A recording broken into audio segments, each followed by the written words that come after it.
Petero ragira intama zanjye. Dore amasomo ku wa gatanu tariki 29 Gicurasi 2020. Isomo rya mbere ryo mu gitabo cy'ibyakozwe n'intumwa mutwe wa 25 murongo wa 13 kugeza ku 21. Zaburi ni 103. Ivanjili yanditswe na Yohani mutwe wa 21 murongo wa 15 kugeza ku 19. Nyagasani Yesu nabane namwe. Amagambo mu Ivanjili ntagatifu ko yanditswe na Yohani. Muri icyo gihe bamaze kurya, Yesu abaza Simoni Petero ati, Simoni mwene Yohani, urankunda kurusha abangaba? Aramusubiza ati, yego Nyagasani, uzi ko ngukunda. Yesu aramubwira ati, ragira abana b'intama zanjye. Yesu yongera kumubaza ubwa kabiri ati, Simoni mwene Yohani, urankunda?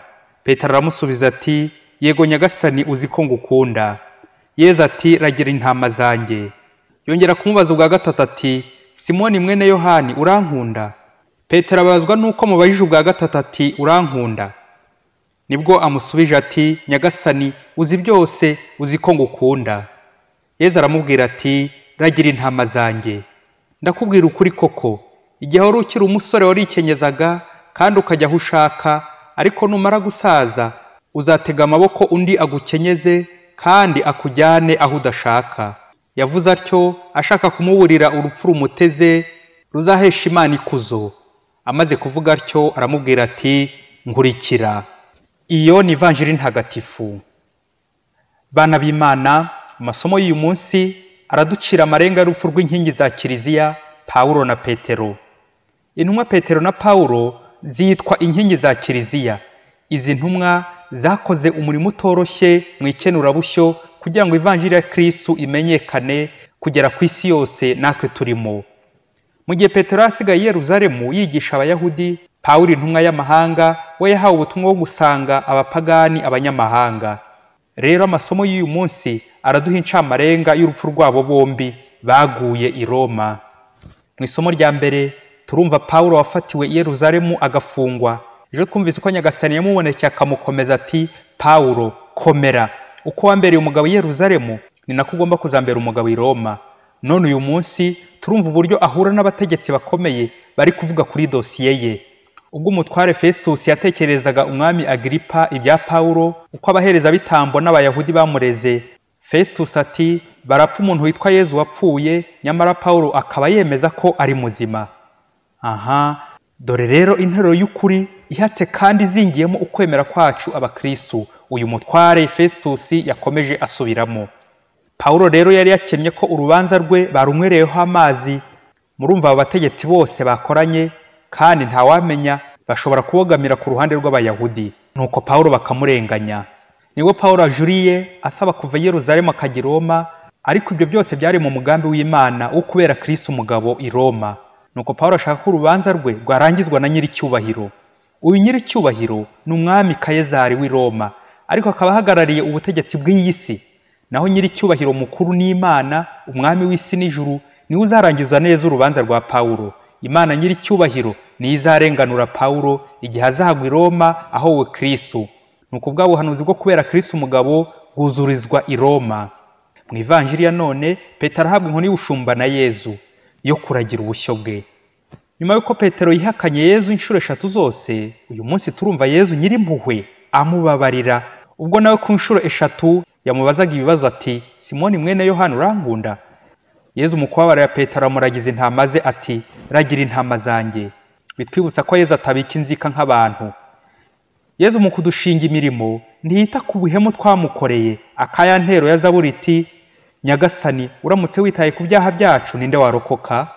Nubwo Petero nka papa wa mbere wa Kiliziya Gatolika Yesu ahaye ubuyobozi bwo kwita ku bana b'Imana, ariko Yesu aramuburira urupfu rumutegereje ruzahesha Imana ikuzo. Ati, ndakubwira ukuri koko, igihe wari ukiri umusore warikinyezaga kandi ukajya aho ushaka, ariko numara gusaza uzatega amaboko undi agukenyeze kandi akujyana aho udashaka. Petero rero wakoreye Kristo yaje kugwa i Roma mu itotezwa rya mbere ry'abakristo ku ngoma y'umwami Neroni. Dore rero impamvu ebyiri z'ingenzi icyicaro cya Kiliziya Gatolika kiri i Roma. Rimwe, kubera izo nkingi za Kiliziya Pawulo na Petero zaguye i Roma. Kabiri, ubuhanuzi bwa Yesu mu Ivanjili ya Matayo umutwe wa 16 murongo wa 18 ati, Petero, noneho nkubwiye ko uru rutare kandi kuri urwo rutare nzubakaho kiliziya yanjye. Bana b'Imana, twese buri wese ahari ajya atekereza ku rupfu rwe. Hari ubwo twidamarira muri iyi si cyangwa turi guhura n'ibibazo byinshi by'uruhuri muri ubu buzima, tugahera mu kwibaza aho ibisubizo bizaturuka, nyamara tukibagirwa ko igihe n'igihe Nyagasani ashobora kudutumaho, isaha n'umunota dushobora kwitaba Imana. Ese uremeza nka Pawulo ko ari nyir'icyubahiro uzarangiza urubanza rwawe?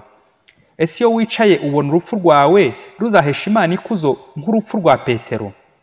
Byumvikane muvandimwe, ibyo wakoze hano mu isi niwo musingi uzubakiraho mu buzima buzaza mu ijuru. Akaba muntu babajije bati, bibaye ngombwa ko buri wese yimukana umusanzu yatanze mu kubaka kiliziya, niba ari intebe washyize mu kiliziya, niba ari itafari washyizeho, niba ari imyambaro liturujia waguze, niba ari ibitabo by'amasomo ya kiliziya, niba ari inkunga wateye kiliziya, ituro rya kiliziya no gufasha abakene, mbese ko wakoreraga kiliziya uyirimo, Yezu agahita aza agaterura iyo kiliziya nk'uko wayikoreye, n'ibikoresho byose byagiyeho washyizeho cyangwa abandi bashyizeho. Ese nawe wakwimuka niki? Wagendera kuki washyizeho? Ati ntabeshye nasigara hanze kuko nta n'igiceri cyanjye na kimwe ndakoresha mu bya kiliziya. Muvandimwe, ntukibagirwe kiliziya, wihatira gukora ibintu bya mirenge wubakira kuri iyi si gusa. Iyi si ni icumbi turimo, tuyirimo nk'abagenzi bitegura kwimuka.